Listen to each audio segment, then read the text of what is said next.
Միանշանակ է, որ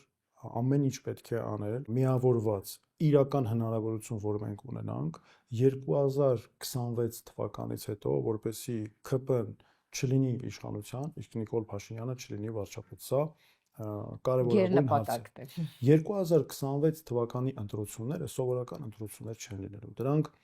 մեր պետականության, մեր ազգի, մեր ազգային ինքնության տեսանկյունից կարևորագույն էգզիստենցիալ հիմնարար նշանակության ընտրություններ են, պատմական նշանակության ընտրություններ են։ Հետևաբար մենք պետք է հասկանանք, թե այս ճանապարհը անցնելու իրական կամ այս ճանապարհով գնալու իրական եղանակը որն է եւ ինչպես ենք դա մենք պատրաստվում անել, որպեսզի այո, մենք ունենանք այս արդյունքը, որովհետեւ մենք այսօր կանգնած ենք մեր պետականության դեմ պայքարը կանգնեցնելու գլխավոր խնդրի առաջ։